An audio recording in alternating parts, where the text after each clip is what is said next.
everybody. Welcome to ABA Inside Track, the podcast that's like reading in your car, but safer. I'm your host, Robert Perry Cruz, and with me, as always, are my fabulous co-hosts. Hello, Rob. It's me, Diana Perry Cruz. Hi, hi, hi. And it's me, Jackie McDonald. Oh, boy. Wow.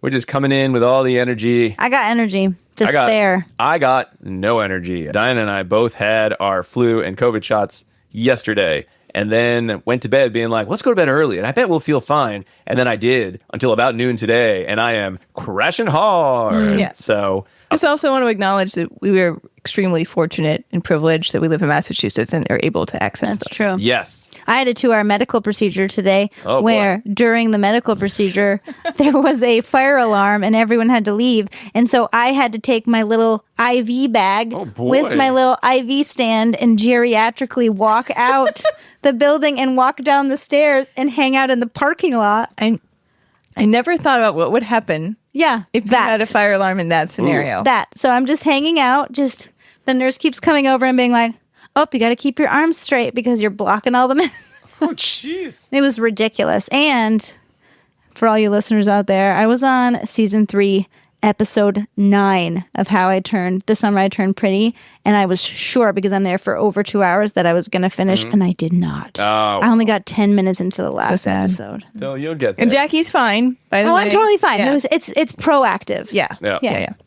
But this isn't a medical podcast or an aging But podcast. it could be. It's a podcast about behavior analysis and behavior analytic research, where every week we pick a topic and discuss some relevant research articles, except for weeks like this, because it's not a preview. What? I use that same spiel when we do previews, too. Oh. This one's not a preview. This is actually a full episode chosen by our listeners. So for those of you who subscribe to us on Patreon, you have the option every season to pick from a bevy of choices. And Jackie, your topic was the big winner. It never is. So this was big time for me. What is the topic that our listeners chose? Your victory lap. Victory lap is transitions. I just transitioned from sitting to walking. Oh, but our listeners can see you, because another bonus is if you are on the Patreon page and subscribing at the $5 and up level, you're able to get a raw cut audio video version of the podcast, as well as a secret code to get this podcast for.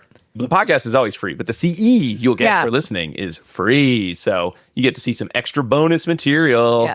Like we don't know if like. the video is an enhancement or a deterrent, really, but it's available. That's where the code word is for the video, mostly because A, I think people like watching videos these days, and B, it's a lot easier to put it there than to have like 5 different files that look exactly the same, except one of them gives you a free CE because it's easy to mix those up. It's so true. So it makes anyway, it a little I'm simpler. glad you're watching and you can see my great hair day today. Yay. Hooray.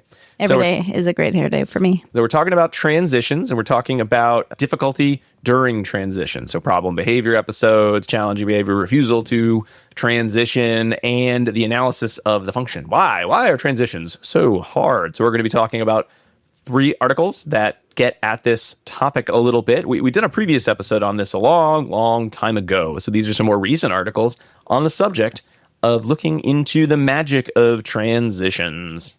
Diana, what are we going to be discussing today? All right. We have 3 articles to talk about. They include an experimental analysis of task refusal, a comparison of negative reinforcement contingencies and transitions between academic tasks by Paulsdottir, Magnuson, and Svenbjornsdottir.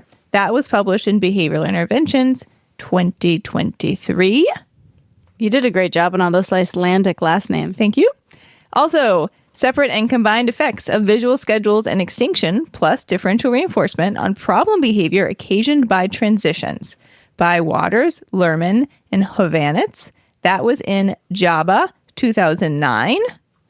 And finally, treatment of challenging behavior during physical transitions, a case study by Wilson, Federico, Perrin, and Morris. And that was in Behavior Analysis and Practice very recently, 2025. Okay. So let's start with the Waters. That's our oldest article. It has a lot of good kind of background information. But I think one of the key concepts that comes into the idea of a transition is there something inherently difficult about moving from point A to point B? But we're also talking about the idea of transitions and moving from activity to activity. So I think one of the things that can be tricky, and these articles kind of go back and forth in terms of their focus, is sometimes a transition just refers to a switchover of activity, whereas sometimes a transition refers to physical movement from one space to another, potentially with a change in activity. And so I think that can make it really challenging, because I know a lot of individuals can sort of get tied up in like, well, is the issue they just hate going somewhere, or is the issue they hate what they're going to? So these articles do a little bit of digging as to, is there a difference between the two of them? Is there not a difference between the two of them? Maybe there is sometimes, maybe there isn't other times. So we're gonna keep at that, because we have talked about transitions that include a movement component, and there's a lot of hypotheses around what they are. There's some functional analysis tools developed. But let's see what our new authors have to say. Jack, why don't you kick it off with our 2009 Waters article? So you are all gonna go when you hear what this article is about, because if you listen to a previous episode, we talked about how much I hate differential reinforcement of other behavior. Yes. And there's a whole title about that. Yep. And that was just recently in the October the October monthly. But here they caught me because I was looking at the title and they just said differential reinforcement. And I was like, this sounds interesting. And only until you get to the procedures they even tell you that it's differential reinforcement of other behavior. And when I got there, I was like, what? What?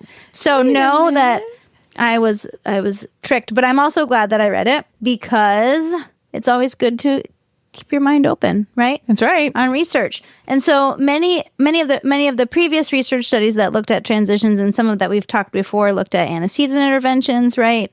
And one of them said that advance notice, giving the 2-minute warning, was effective, but hilariously, some said the 2-minute warning was not effective, right? So it's very idiosyncratic. Yeah. It is one of those situations of like, well, everyone does it. It sounds nice. Kind of like when we talked about validation on the show. Right. Like, sometimes people just do things because they feel nice, and sometimes they don't matter. Sometimes people do things because they feel nice, and they actually can screw up your entire treatment. Detrimental. So it's that one. Detrimental is a better word than screw up your entire treatment. That's why I'm not a professor. That's why I'm here. Yeah. But so two things that people typically do clinically when we are when we're talking about transitioning is either give an advance notice or use a visual schedule, right? Yeah. And few studies have empirically demonstrated that visual schedules are effective at decreasing transition-related problem behavior.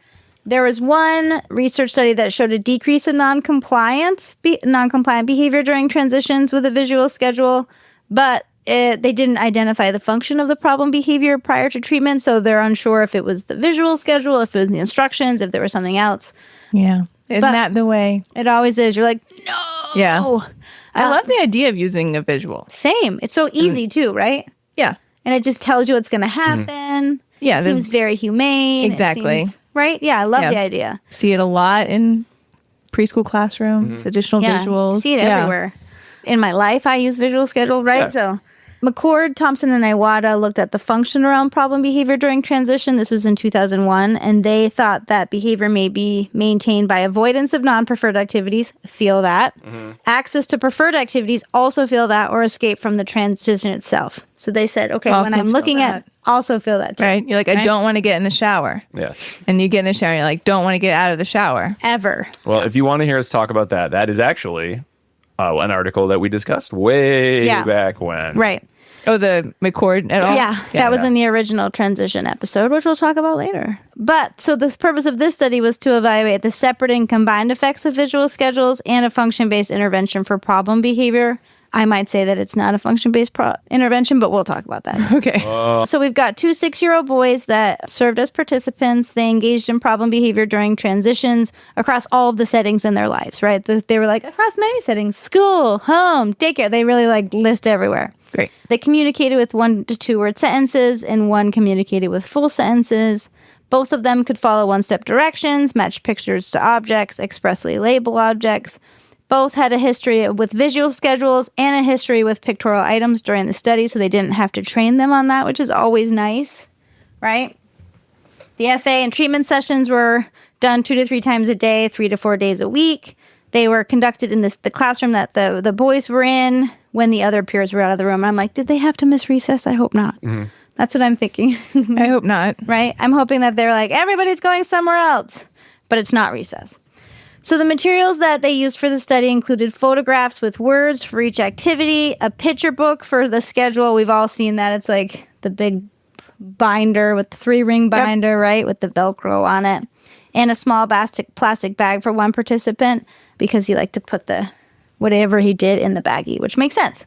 These resembled closely to what was used in the classroom. So they had preferred and non-preferred activities that they found from asking the teachers and observation. But hilariously, they didn't do a assessment of these. They only did assessment of the edible reinforcement they were going to use, which I found funny. They're like, it's important for us to do an edible reinforcement, but for these activities that we're going to use, we're not going to assess them. Right? Yeah. So who knows?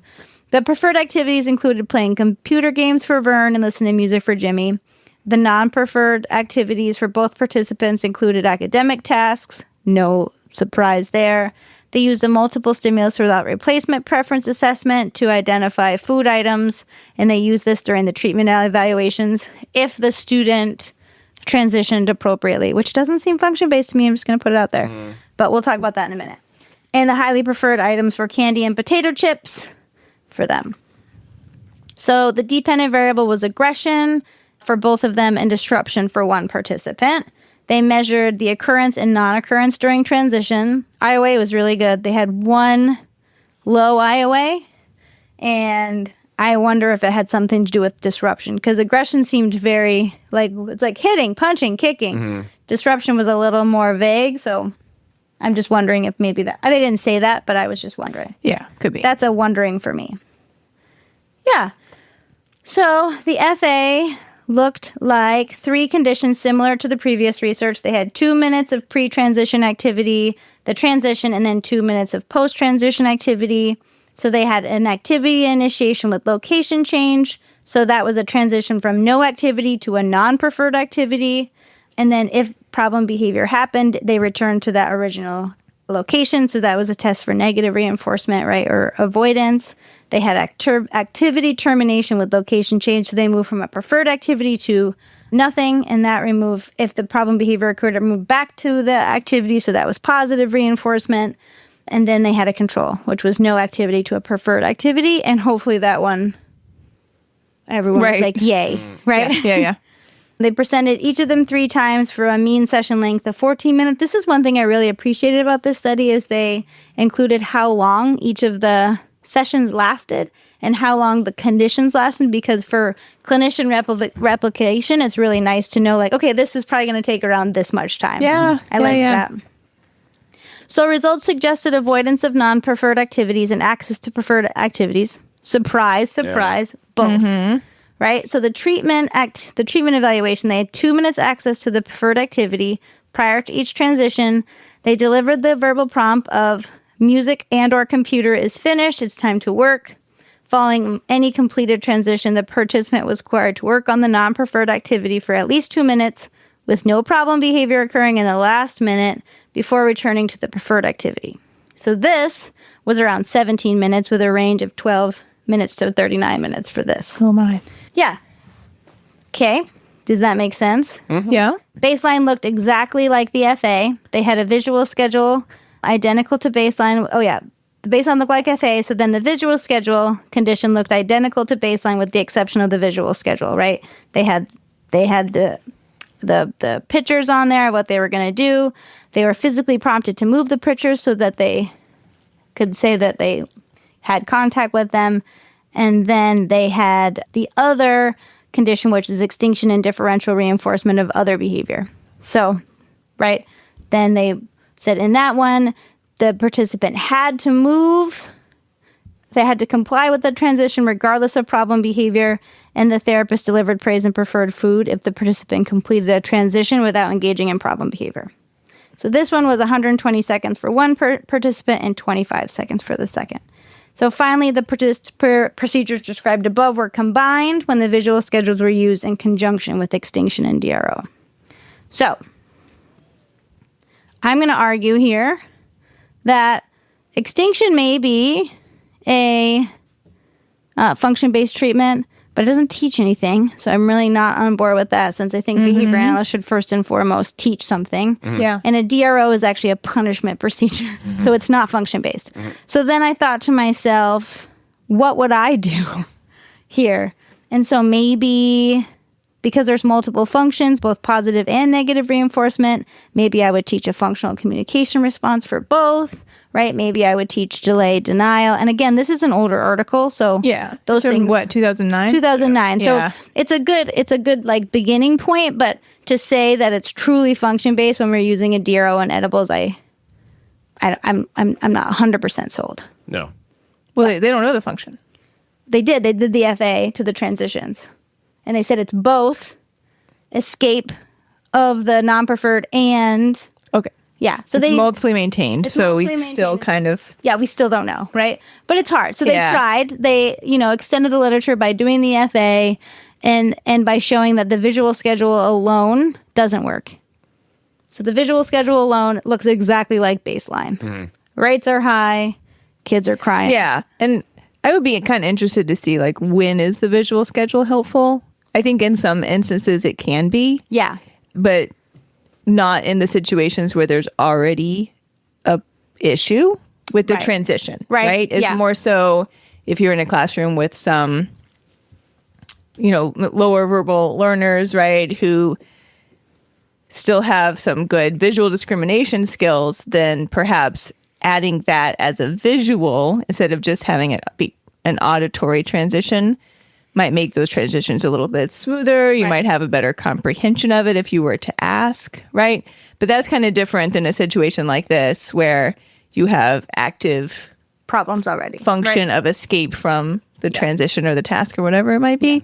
That I wouldn't expect to see full change just by now I'm just making sure you understand that I'm asking you to move to something you don't want to do. Yeah. Right. Great. I got it. Now I definitely don't want to go. Yeah. I think one thing that really didn't come up too much in the context of this research, and so I'm going to let listeners know this now in case they're wondering this question, because it did come up when we talked about this years and years ago, is that sort of, I don't want to say it's like an apocryphal sort of function, but that sense of some children with autism just hate moving through space. Like there's that sense of any change. It's just the idea of change is somehow anxiety provoking or somehow aversive. So could be. It could be.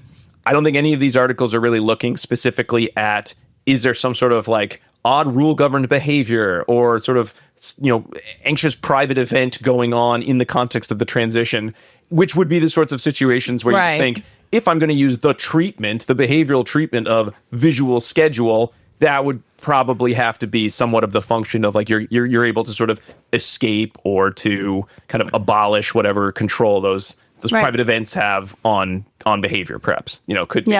Otherwise, I think when we think of schedules, honestly, we should probably start with thinking about them as these are cues of what behavior to do next, which can be helpful as like part of a chain of events and growing independence, but if all it's doing is cueing, hey, by the way, guess what's coming up? Something you hate.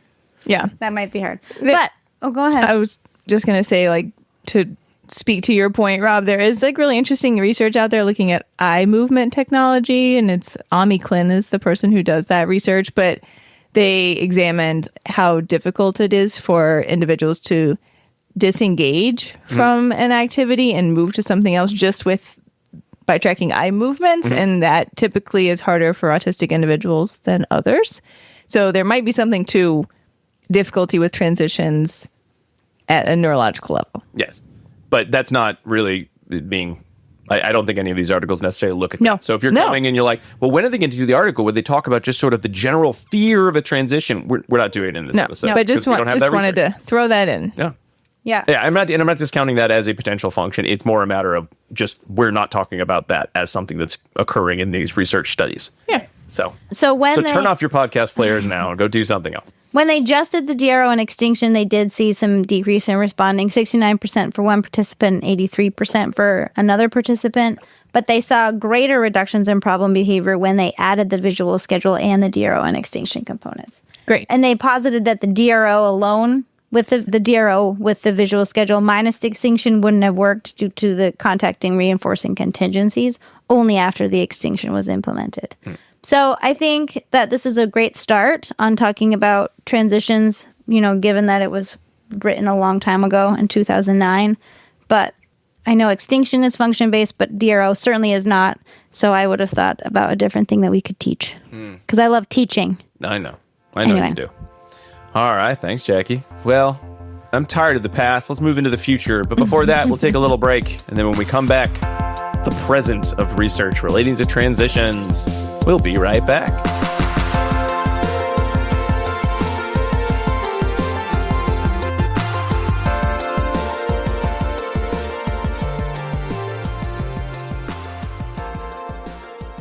Hi, do you want to be a BCBA, also known as a board certified behavior analyst? Sure, we all do. Now you can come to Regis College in Weston, Massachusetts to get your graduate degree, just minutes outside of Boston.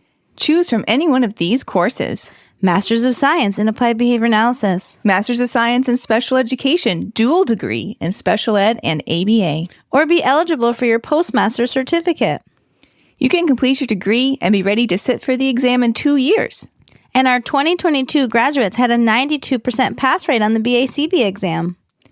Come enjoy approved fieldwork placements, ethics mini handbooks, PhD levels professors, small class sizes, and a service trip to Iceland if interested. And don't forget, our program is accredited by the Association of Behavior Analysis International, or ABAI, as a Tier 1 master's degree program.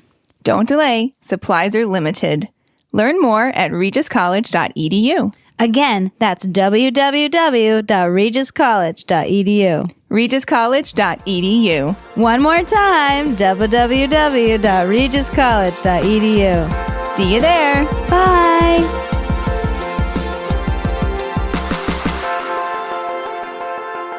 And we are back talking about transitions and difficulty during transitions. But before we do that, I want to remind all of our listeners that ABA Inside Track is ACE and QABA approved. By listening, you're able to earn 1 learning credit. All you need to do is finish listening and then go to our website, abainsidetrack.com, or click the link in your podcast player. That'll take you to a place where you can enter in some key information, including secret code words. The first of those code words is Barracuda. Barracuda. Ooh, barracuda. Barracuda. Is that a fish? Yeah. Yes. It's a fish with sharp teeth. Oh, bite ya. All right. Let's continue on, shall we? Moving into the modern era of research and the 2024 study by Paul's daughter and a bunch of other folks. Looking at, again, task refusal in the context of transitions between academic tasks. Now, I know sometimes when we do this show, depending on who's sort of like the kind of producer, like who's bringing the articles, who's like starting the discussion off, sometimes we get to do more or less of like a deep dive into the whole breadth of literature. I know one thing that I found a little frustrating about the state of articles and research related to transitions is that the definition of transition changes. We kind of already said this, changes from article to article, topic to topic. And it kind of feels like everybody's going off in their own little direction in which everyone's learning a little something, but not necessarily putting it together into a coherent whole yet. And for a behavior that is going to happen all the time and is so often a source of distress for individuals and for caregivers, I am a little surprised that there hasn't been more like deep dives into some of the factors going on in more of a sort of like line of research. Mm-hmm. It's like, I don't know, we did this study. What do you think? Hey, I did a study too. I like this study as well. It felt a little disjointed. Because almost everyone has transitions every day, no matter how you define it. And very often those are real challenges for people, and yet they have to continue occurring. Mm-hmm. Yeah. So going back to like the 2001 studies that we talked about in a previous episode, it was all about you are here and now you are moving through space to there. Yep. Mm-hmm. All of these articles are more about maybe you're moving somewhere, who knows, but you definitely are transitioning from one thing to another. And I did enjoy a lot of this article in terms of really getting at the nitty gritty of, okay, but who cares, right? Why does it matter if it's escape from a task and I'm switching tasks? It's still escape. Do we need to like get into the difference between a transition escape and just plain old escape? And I think this article points to, no, there is actually a very maybe not subtle difference, but there is a difference between transition, escape, maintained behavior, and what we sort of think of as just general escape, maintained behavior. And we need the pigeons to show us the way. So I love that they start off with looking at an older study, or not that old a study, Melanson and Fahmy, looking at 2,000 FA outcomes over the past 40 years. And they're like, everybody hates stuff and is escaping from everything. That's the most common function. I mean, fair. I feel that. Fair. I think, was that the title of the article? Everybody hates stuff. No, I'm sure it was a fancier title, but escape tends to be a very common function. We don't want to do a lot of things that we are told to do. They can be very aversive, and a lot of individuals will engage in a variety of behavior to avoid or delay. That's whether it's mildly or severely aversive stimuli. Yeah, I think that's the human condition right there. Mm-hmm. Now, one thing that comes into play is, okay, but escape. Is escape from something the same when you are just escaping from the task? Or is there an actual difference between, hey, you, get over here to do this task you hate, versus, hey, you, here's the task you hate? Is the escape actually any different? Are the differences in responding? Because that could spell out a difference in how we respond, what our treatment would be, I should say. Does the location change really matter? Can we add that to a typical FA to see is there a change in target behavior? And, there have been plenty of studies in the past looking at that very factor of it's not just the escape from something, it's the escape from the transition to something, or an escape from New York. I'm not going to walk over there and see Escape from New York. But if you play it in front of me, I actually would watch Escape from New York. I would do both, but that's just me. It's a good movie. Like for me, it's like going downstairs in our house. It's like a huge transition. Yeah. I will put off going downstairs to do things for a really long time, especially if it's late at night. So I think that the response effort component is an important one to consider here too. Yes. So this study kind of wants to look, and can we quantify to some extent, or can we differentiate between the transition to a less preferred activity versus the other interaction between, hey, you have to stop doing one thing and then start another. So which one is the transition? And if so, does that change how behavior might or might not occur or be reinforced? And so to go back to a study by Perrone and Courtney in 92, looking at response pauses in pigeons, which I'm always impressed when people are like, this is a real world problem. I wonder if there's a random pigeon study that answers the question. Good job, Birdland. Wow, when you can do that, congratulations, because I don't think I'd ever go back that far. So in this study, the researchers varied the magnitude of reinforcement on an FR schedule, with a schedule in which there was lots of food, which was the rich schedule, and there was not a lot of food, which was the lean schedule.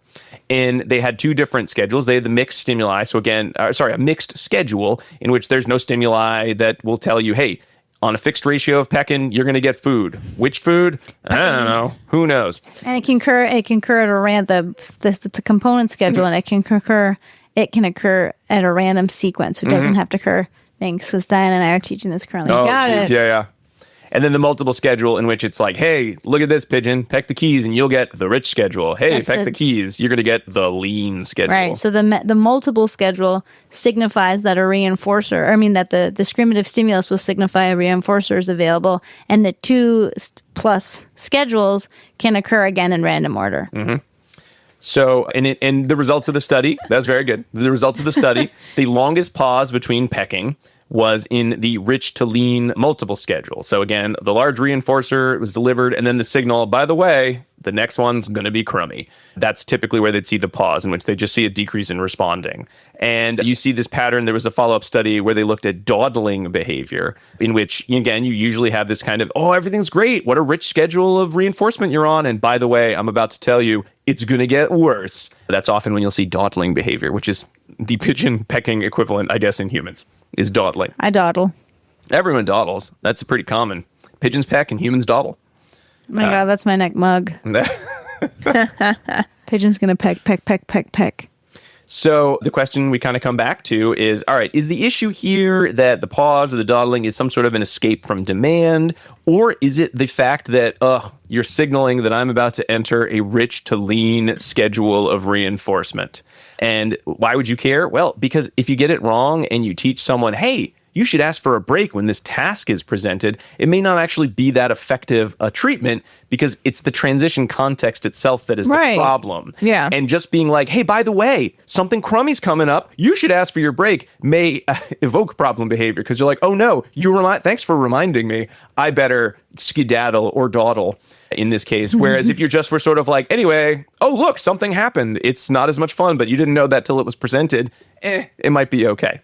Kind of the equivalent of, I guess I'd do my laundry if it were right in front of me. Yep. But if you're like, you must go downstairs to it, it's really signaling, it's so awful. But if it were just magically in front of me, I'd be like, oh, I'm doing laundry now. Okay.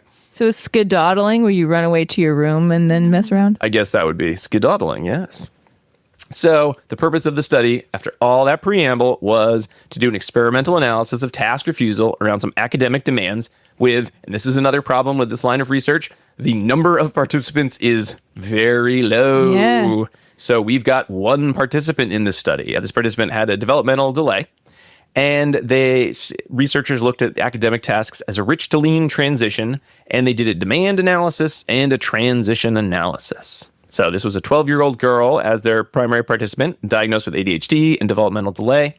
This was all run in her typical classroom at school, and the dependent variable they were studying was task refusal, which was, looking away, saying, I don't want to do that, no, or just asking for a break would also be considered task refusal in this study, using a partial interval sample method in a multi-element design. So they began by running... Polite refusal. They began running the preference assessment. They did an MSWO because they were looking for what are the high and low preferred academic tasks from the daily education program that the participant would engage with. So they would kind of run throughout the study because what work was or was not more or less preferred would shift a little bit. So they sort of do 3 repetitions of 5 trials at the start of each week. Whatever was picked first was sort of just, here's the things. Which one would you want to do first? The student didn't actually do the work. It was just, hey, what do you think? Which one sounds best? And the first one picked was considered highly preferred, and last was low preferred, and third was moderate. So in between those 1 to 5. And they do extras if they were getting weird responding. They also then did a demand analysis. So they'd have 4 different conditions where they'd present the tasks with low, moderately preferred, and highly preferred academic tasks, as well as a control. And they'd just be these little 3-minute sessions where they'd say, now we're going to do flashcards. Now we're going to do writing. If there was any refusal or non-responsiveness, they'd take the task away. Okay, you don't have to do that.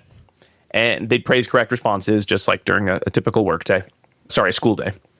And they'd go through the different kinds of tasks. And the control was just, here's a bunch of toys and you get attention, just like a typical control.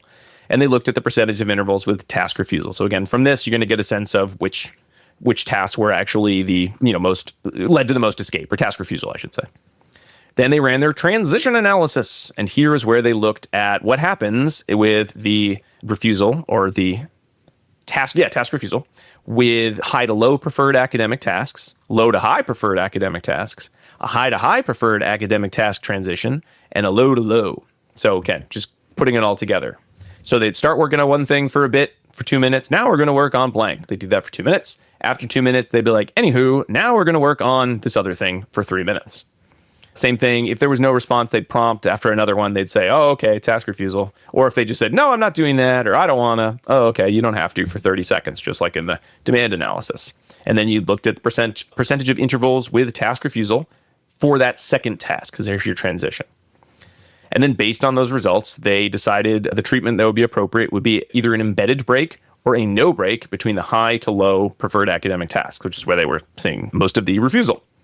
And in that, it was just sort of 10 to 15 seconds where the experimenter would say, like, I'm going to get a pen, or, oh, I got to go get something, and sort of break, just have a natural break between the presentation of the tasks. Then they would present the second task. So to see if that was effective.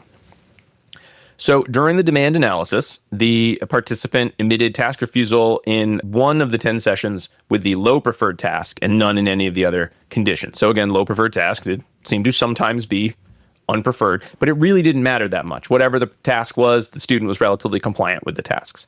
In the transition analysis, the only task refusal noticed was during the high to low transition. That was in about 60% or 59.7% exactly of intervals, and the other conditions, low to low, high to high, low to high, never saw any task refusal. So it really was the switch from the high to low transition that was the issue. It was not the presentation of any one type of work. It was literally, we're doing something that's more preferred, and now we're doing something that's less preferred, and it's being somewhat signaled. And now we're doing this. Yeah. Makes sense, man, right? Like everyone, no one wants that. But I think that's where we get at, like, is that the same as just escape from the task? Because the issue was not the task. I don't know. I mean, because, Hanley also talks about you're never escaping to nothing. Yes. Right? You're always escaping to something. Mm-hmm. Well, these are both escapes. And in this case, you're escaping in order to continue with something that's highly preferred. Mm-hmm. So the treatment evaluation where they just sort of had the break, you'd only see that task refusal in that one type. They sort of never saw a problem when they had the embedded break. They would in the other one. So if they just sort of put a break in of like, all right, we're working on blank. And then after 2 minutes, I got to go do something real quick, 15 seconds. And they'd come back. And now it's time for the next activity. Usually they didn't see any task refusal in that situation. Seems like they had a lot of options for this participant in terms of addressing this. Yeah. This is a pretty low tech, easy treatment option of just. Yeah. It's not a situation where it's like, we can never. Yeah. She will never get dressed. And that's like a huge transition challenge for us, right? These are kind of. It's very, yeah. Yeah. I can think of many ways that this could be addressed. Mm-hmm. But it's good to still get the research. Yeah. So again, this would be a case where just looking at escape from demands as a function would not actually have resulted in any responding. It was the transition specifically from high to low preference activity. So it was really the starting and stopping. That was kind of the aversive stimulus being presented to some extent. And again, like we said, that's interesting. But again, one participant, is this actually going to be an efficient analysis for anybody else? Would this be useful? They also, I would say, preference assessment, and they brought this up as a limitation. They never actually tested preference in the sense of, now you have to do the task you picked. They just said, which one would you want to do? And then the work was not presented in that preference assessment. So might that have changed the responses? The sessions were very low. So was there an EO for escape that they were able to set up? The total work was like 5 minutes. And technically in an FA, you're sometimes running 5-minute sessions, although those tend to be less accurate FAs. So maybe we'd want to replicate this with the longer session that was a little closer to how long the participant would actually engage in the work tasks. Would it change? So it's not just high to low, it's high for a long time to low to a long time. Would there be a difference between high for a long time to low for a short time? Yeah. Signal, not signal? There's a lot of little things that you could be looking at in your demand analysis. And knowing that this can be a pattern you see might be valuable to look at that information for when your escape analysis doesn't really give you any information. Like, they don't hate all this work. They're not running away from all of it. It's just a component of it. So you could probably dig down deep with some of it. You should go back and read the compound schedules chapter of Cooper, Heron, and Heward if you want to get into all that, because everything you just described are different examples of different types of compound schedules. And I don't even remember that chapter at all. No one does. No one does. Only us, because we just taught it. And it was so hard. And I feel like so proud of myself when the Kahoot that I made and I was answering it and I got it right. I felt so validated. It is challenging, and it's challenging because there's not always like real world applications for many of them. There's none. Yeah. So. For tandem, I know. But these examples are good, at least for this ones that have signals. Yeah. Okay, go ahead. Oh, so, I guess that this is another article pointing to the idea of, hey, if you're thinking my great treatment of telling someone they're about to do something different is why they're going to change that problem behavior frown upside down to a positive behavior compliance. No, probably won't work. If that's your treatment, you may be in some trouble there, because the advanced warning could actually enhance the predictability. Yes. As opposed to the break here, where it sort of went from one situation to another. It was a little bit less predictable that it was happening in that regard. It may be that the unpredictability is, more preferred and creates a less aversive condition. Again, the break between transition, even though being effective, I'm curious, the authors thought it was maybe minimizing the abruptness of the change. I'm not sure how much it did or did not cue. I guess it didn't cue that a transition was about to occur, though I would assume if you ran this every time my teacher's going to give me something I don't like, they seem to can't find their pen all of a sudden. They need to write something down. So you probably need to keep it relatively unpredictable, both in the time allotted to the different task as well as your behavior to signal a change in something else. But then my other question, and we're going to answer in the last study, is what if we just went instead of high right to low with some sort of amorphous transition state in between? What if we switched from high to moderate before we went to that. All right, low, don't low steal my preference thunder. item. I didn't. I'm asking questions. I'm just asking questions like any good podcast. Okay. Thank you, Rob. That was my segue. So the Wilson et al. Article was looking specifically at challenging behavior during these transitions because, again, there's just not a lot of research out there on this and very few examples when we are looking at, maybe more significant or potentially dangerous challenging behavior. So that's what they wanted to address here. They also just mentioned one other article that we didn't review today, but if you're like thinking you want this to be an area of study for you, you could check out Wood and Simon 2023. In that study, they were just analyzing transition times, and they looked at all of these different combinations of like low to moderate, moderate to rich, rich to moderate, moderate to lean, lean to moderate, etc. So you can go back and take a look at that. But in that one, they didn't have a challenging behavior that they were addressing specifically. So that's what they wanted to look at here. Once again, it's a case study. So just like yours, there was only one participant. I'd just like to note that she was also a 12-year-old girl. Maybe when you're a 12-year-old girl, you don't want people telling you what to do. Maybe when you're a 44-year-old girl, you don't want people telling you what to do too. Exactly. Maybe you just like to be left alone, please, to do your things. Please. But a break may not be effective because the issue is you're going places. Maybe you don't want to. So the specific situation that was at issue in this case for this participant was transitioning to the bus, specifically. However, they had a hypothesis that it was probably making a type of physical activity transition that was sort of the larger issue. For them, the problem they were working to solve was the bus, right? And the challenging behavior that they were seeing was climbing on the furniture. And it was happening with enough frequency that it was potentially unsafe behavior. So that was why they wanted to intervene here. And they did all the components. So you guys were worried that didn't happen in yours because this is like 2025, right? So they did a stimulus preference assessment to look at what might be most preferred items. They did do it with picture cards. So there's that piece. They evaluated tickles, chase, iPad, and stepping stones.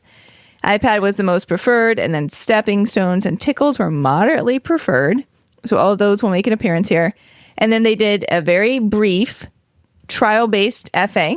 Actually, wasn't that brief. They gave it its due course, but it was very appropriate and relatively easy, I believe, for them to run in the school that they were in. So it was a standard trial-based FA where you repetitively go through the different Yes, and they had 4 conditions. They were 2 minutes each or until the behavior occurred, but they did each of the conditions 10 times. Yep. So they were not messing around. No.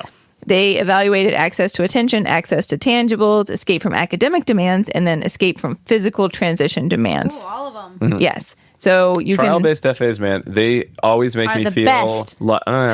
I actually love them. Trial-based, I don't hate them, but they always make me feel like the equivalent of when you're like, oh no, the highway that'll only take me 10 minutes to get where I'm going is backed up. I'll take back roads. That'll take me an hour, but I'll feel like I'm going somewhere the whole time. Trial-based FAs always give me that feel of like I'm constantly doing different things. And I'm like, this took you like 3 weeks to do, man. Yeah, because they, did it 10 times. Yeah. So they ran 40 sessions of this. Yes. So you can imagine what all of those look like, except maybe the escape from physical transition demands. So for that one, they couldn't really do the bus, which was the actual area of concern because you only got one shot at that a day, and that would have taken a super long time. Jeez. No, it was going outside to the bus. Oh, right. Yeah. I was like, girl, you got to last twice. Well, one was transitioning to school, which I guess that part wasn't the issue. It's going home. It was getting back on the bus for whatever reason. We don't really know. They did a good job making school too fun. You got to make school more so horrible fun, like it's supposed to be. Yeah. So kids are like, get me on that bus. So they sort of subbed in another activity, which was asking her to come out in the hall and do a physical ed exercise, it was just throwing the ball 10 times. Well, that sounds fun. So it wasn't anything too taxing, but she did not really want to do that. Mm-hmm. So they saw the same climbing behavior in that context as they were seeing at the transition time for the bus. I thought you were going to say something. No. Okay, great. So unsurprising, the graph is super clear. It's just like a giant bar graph, only for the physical transitions. Everything else was at 0. And you're like, okay, that makes sense. So they had pretty good idea of what the function was. Now, they didn't go into more detail on why that might be, right? We don't really know. Was it going to be a really long bus ride, right? And so there was like something about it that was like not fun or aversive. I guess the question would be, who cares about the bus? If just physically saying we're going in the hall and throwing a ball around led to the same pattern of behavior, it wasn't anything about the bus. Was it the threshold of the route? Yeah, you're right. I don't know. Was so you're right. It didn't get into in this article, but instead they moved on to looking at treatment. What did they want to do here? So they did a multi-element design and they just compared two things because I think they had, a good idea of how they wanted to approach this. So they had a control condition, which was basically what had been happening up until this point in time, where they were asking her to transition from a highly preferred activity to a low preferred activity. And that was the iPad to the bus. Yeah. And then they compared that to another activity where they added in a moderately preferred task in the middle. So she still had the iPad, but now they moved from the iPad to the stepping stones to the bus. That was it. They compared those two things and looked to see the number of furniture climbing occurrences that happened in comparison. Yours sounds like such a fun article. Yeah. There are other details I want you to know. In the control condition, the SD was, it's time to go to the bus. In the treatment condition, the SD was, it's time to do the stepping stones. And then they said, let's go get your backpack. See, here we go.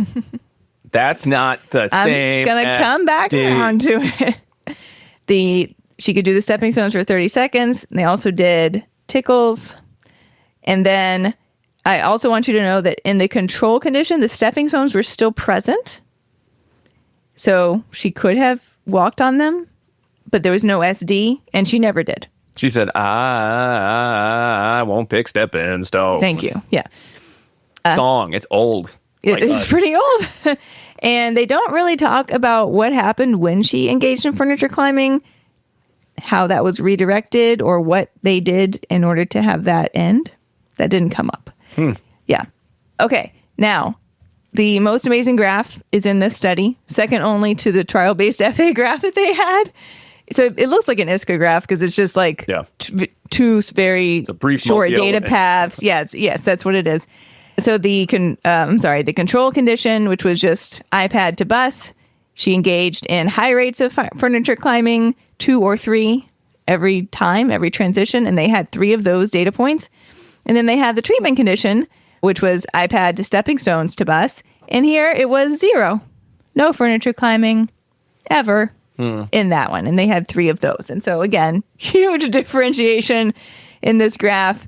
I feel like they must have been like, can we really submit this graph?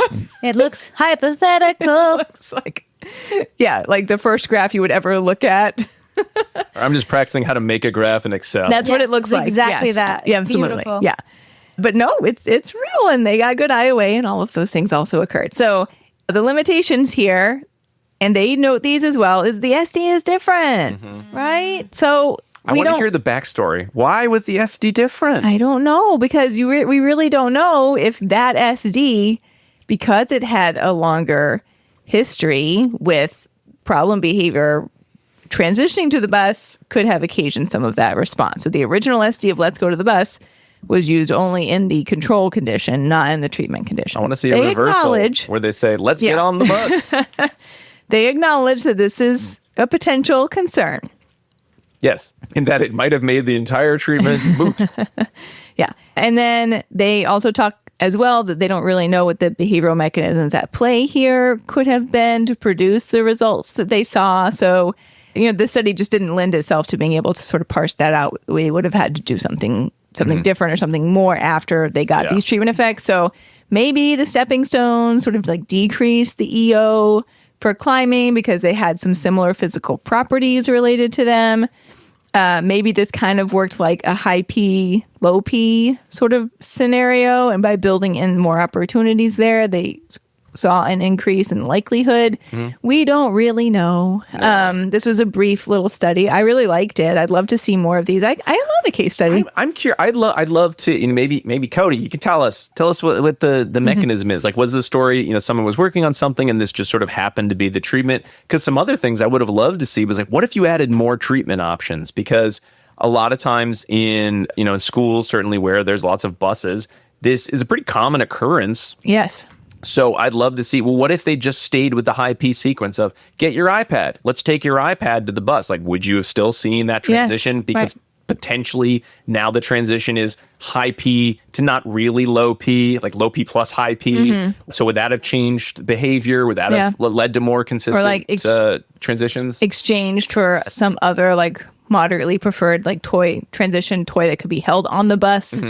For the iPad once you got there. Yeah. So, and this is great because I feel like I see a lot of treatments like this where it's like, we're going to go from something you like a lot to something you like fine.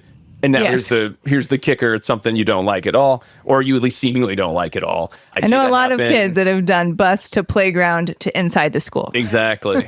Or, let's bring the transition item. So it is nice to see, hey, look, research that actually looks at that phenomenon versus we just do this. It seems to make sense, I guess. But then we're left with but why would it make sense? Like, what about it makes sense? There's a lot of factors that we could be looking at here. Yeah. But good. More research in this area is seriously my take-home point. All right. Well, the best part about that study, if you got like 3 more participants, you could do like a really nice extension replication. Let's replicate it. Maybe you don't want to use a trial-based FX. It'll take you the rest of time to schedule those bus visits. All right. Thank you, Diana. You're welcome. All right. Well, it sounds like it's time to move into the dissemination station. We're here. I don't know. I kind of think, some of our summary pieces are going to be, there is something to be said for looking at that high P to low P sequence in your analysis. Probably only if you are not seeing what we'd expect, that kind of escape maintained typical pattern of like, time to do work. I hate this work. If you're seeing it only in the context of the transition, you may need to do some of the demand analyses. And so, in some of the articles here, I think you could probably pick out some of the components of these analyses to really study that more closely and fine-tune your treatment. I don't know if it's something you need to have as like your 5th or 6th condition on every single analysis you're doing, because I think I would guess if you're seeing a pattern of just the presentation of certain demands leads to escape maintained kind of behavior patterns, the transition may or may not be relevant. And I don't know if we have enough information to say that it is always going to be a relevant context that we want to be paying attention to versus we kind of assume some amount of transitioning just by dint of the switch between activities. I'm not sure. Yeah, I think I know, like we were saying, there's different definitions, right, across many studies of what constitutes a transition. I think that how that person interprets what they view as a transition is the most important piece versus us getting wound up in how we're going to define it, right? And maybe that's weird, but I really do think like can be a big difference in perception. So for example, if I am working on something and I need to like retrieve a document or save a document, and that document is like 3 folders away in my stuff, like I'm going to need to go like 3 folders deep in a different part, I'll put off doing that because it feels like too much and like I'll lose track of what I'm doing, or it's like a journey that I'm not ready to go on, to be honest. And no one can see that. That's entirely inside my head, right? But it is real, and I've been able to like reflect on that in my own behavior. So I'm just leaving that as, who knows what is going on for your client, that you're like, what's the big deal, right? Just put your shoes on and we're going to go to the van. But it could be like the hugest roadblock for them, and we don't necessarily know. So treating these situations with kindness, I guess. Yeah. Oh, well. And we only have like 5 total participants in the transition-related research. Yeah, we need more research. This is a really interesting area. It's really practical. Yeah, I'm really probably why it won. Yeah, and I'm sure everyone listened and they're like, "Wait a minute, that's it? That's all there is? What the heck? I thought you'd tell me all the magical answers." And I mean, you got some stuff in here. I think you got some good assessments that you could try if you're finding this as a challenging behavior. It's based in evidence-based methodology, functional analysis methodology, preference assessment research, so things you already know how to do. It's just here's some extra extensions you can sort of put into your case conceptualization and some ideas of how the treatment might differ when you're looking at that transition from high P to low P demand escape versus what we think of as just sort of a typical escape from demand situation. Yeah. I think the more things that you can do to make that transition feel more gentle for that person is where you want to go with it. And that might look different for everybody. But, like I used to, this isn't the same type of transition necessarily, but like I used to teach a waiting program, and the waiting program would say, that was like dictated to me, would say like they need to be able to sit for X amount of time, like 30 seconds. Or no, it was 2 minutes with nothing to do. I wouldn't be able to. And finally, like as the BCBA, I was like, why are we doing this? Like I don't even sit for 2 minutes with nothing to do. No one sits for 2 minutes with nothing to do, right? Why are we asking that of them? They should be able to have something to hold or to play with or to do while they're waiting for the other big thing, right? And transitions are a little bit like that as well, because you have to move from one thing to another in some capacity. So give them something to do. All right. Well, there's a little bit of a wrap up, but there's still a lot more to learn. So I guess it's an episode. We'll hopefully have a trilogy going here. Hopefully it won't take another 10 years or might. Whatever. If we need more research. To get there. Let's move into the last section of the show, pairings. All right. Hello. It's time for pairings. I've been talking to you for like a whole hour. Sometimes I say da-da-da-da, but I just didn't that you time. You said hello this time? Do we try that again? Podcast's almost over. No, it's fine.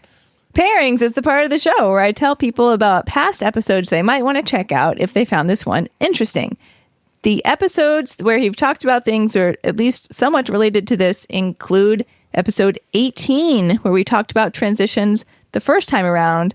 But that one has a weird name. It's like moving from point A to point B. I think it's like challenging behavior. No. Point A. Yeah, point okay, B. that's it. Episode 249, Alternatives to Escape Extinction, where we talk a good bit about differential reinforcement. Episode 310, Pictorial and Video Preference Assessments. Episode 7, Trial-Based Functional Analyses. Episode 320, Why Jackie Hates DRO. Episode 1013, that was our Activity Schedules Book Club. And finally, episode 87, we discussed the high P, low P instructional sequence. That was the sequel to episode 2, Hi Ho, where we went to work. And I also like to recommend a snack to go with this episode. Lately, I've been trying to have my colleagues here guess the thematic nature of the snack. So the snack today is pumpkin ice cream. Why? You have to transition to the fall to get it? Yes. That's right. Oh, I did. Yes. Or Yes. because you have to eat ice cream, and then in the fall you have to have pumpkin. Right. It's a bridge snack from summer to fall, which is where we are right now. That's right. Ooh. In October. Yep. Well, Yeah. fine. Massachusetts or New England eats the most ice cream year round. I'm not right. gonna lie, I ate ice cream every single day in August. It's the best. Okay. Had some I yesterday. approve of Ice that. cream's awesome. No, Okay. I'm going to go get pumpkin ice cream. Yeah. But luckily, I was like going to do laundry, but I'm going to go from this to pumpkin ice cream. Then laundry. To laundry. Oh, okay. Yeah. This And that was fun. was pairing. Goodbye. Please enjoy. All right, that's not how we end the show, Jackie. Goodbye. Anyway, that's it. Turn off your podcast. No. Thank Go you to all bed. so much for listening to ABA Inside Track. Thank you all who voted for this topic. We really loved doing it, and we're glad that you voted for it. So we hope you're really happy, even if we didn't answer every single question there ever might be about transitions. Oh, well, we're on the right track, I think, and we'll get more research in the future. If you haven't, please subscribe to ABA Inside Track on your podcast player of choice, or maybe you even want to join our Patreon page, patreon.com/ABA Inside Track, where you can subscribe at any level to get access to the podcast a bit ahead of time, a week ahead of time. And you can subscribe at the other tiers, the $5 or $10 tiers, to get access to everything ahead of time, get access to all of our voting. Once a season, we've got a vote on this. Once a year, we do our book club votes. And if you're at the $5 and up level, you get a raw video version of this podcast, as well as one learning credit for free, for no additional cost, I should say, for these and all our listener choice episodes. And at the $10 and up level, you get our book clubs the moment they come out, as well as free CEs for listening to that one too. Again, that's patreon.com/ABA Inside Track. And I am hoping, I can't promise anything because anything I've promised in the past few months has kind of not gone great, but the goal is to maybe get some new patron merch, some updated refresh in the merch that goes for our patrons. Because if you're a patron for a period of time, you get special mugs and stuff. So we're going to try to update that because we are coming upon our 10-year anniversary. I'm sad that we're updating the logo. I hate it when they update logos, just so you know. Well, I know people want you, but we didn't say we were. I know, mean, but we haven't seen the final. We haven't seen any designs yet, so maybe we'll say these are all bad. I just hate it when people update things. Like when they're like, new look. And I'm like, it's like, same great thing, new look. I'm like, no, I can't find it. So we were at the Thompson Center just a week ago.